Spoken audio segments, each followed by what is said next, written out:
Hi everyone, Timothy Dunn here. Just wanted to dive right into law number 11 of the 48 laws of power that are written by Mr. Robert Greene. Now, law number 11 says, learn to keep people dependent on you. The subscript says, to maintain your independence, you must always be needed and wanted. The more you're relied on, the more freedom you have. Make people depend on you for their happiness and prosperity, and you have nothing to fear. Never teach them enough so they can do without you.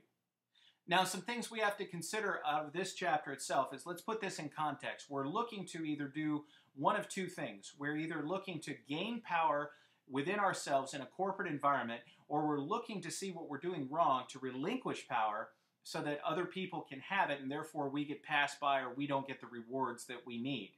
Now, what has this got to do with that? Well, everything transpires around causing people to do what we want. In other words, this is a passive form of manipulation. So how do we use this principle to be able to get people to do what we want? If you are exceptionally competent in your job and you are somebody that knows everything about everything in your department or your job, and you continually share that, or you share absolutely everything so that you can be replaced one day, you're headed for a brick wall. The chapter clearly states that there are some things that you probably want to not necessarily withhold, but not really explain all that much either. So that when your higher-ups, when the kings and queens, our senior managers, come down to it, we become irreplaceable because of what we know. And that's an important thing to consider how we're operating within our own corporate environment. One of the things that it says is that the ultimate power is the power to get people to do as you wish. That's what we've already discussed.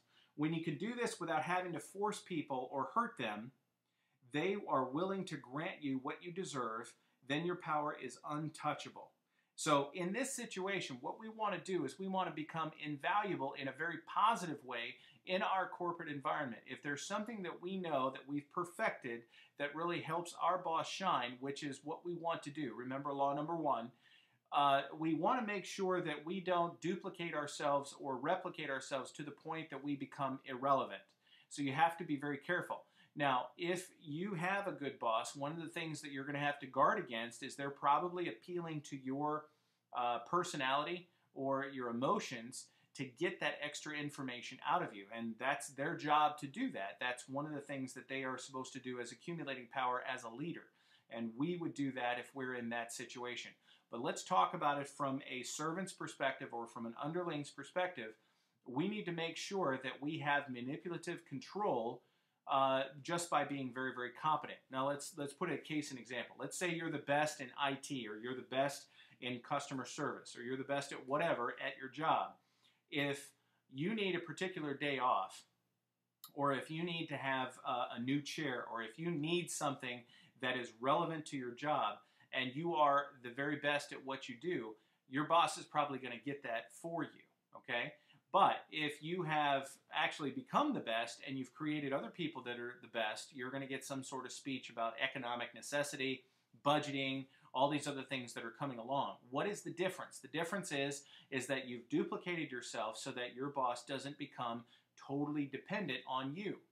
And if you've ever been in a point of leadership and you have a key employee become ill, or if there's a key employee that has an inconvenient vacation period, and then there's a special project or something that comes up, and you start to panic as a leader, that employee has put themselves in a pattern of power over you. And that's exactly what we're talking about. That's that subtle manipulation that we're looking to be a part of in our corporate environment so that we can maintain our power.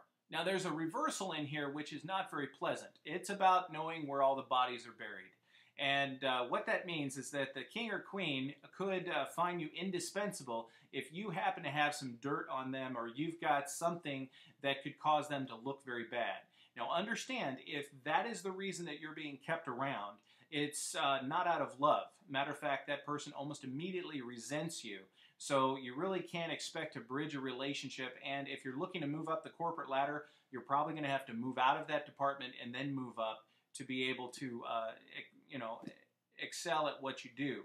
But there is a reversal, and if you're not competent, but you do know, like I said, where all the bodies are buried, then that's something that's very effective in a corporate environment, and that can extend your life expectancy at your job as well. One of the things that it talks about is monopolies. It says monopolies often turn inward and destroy themselves from the internal pressure. The drive for complete control is often ruinous and fruitless. So when you do this, make sure that you don't leverage whatever control or whatever power you have against your boss that often, because it's going to become something that's going to come to a head very, very quickly. You want to be very careful. It says better to place yourself in a position of mutual dependence and to follow the critical law rather than look for its reversal.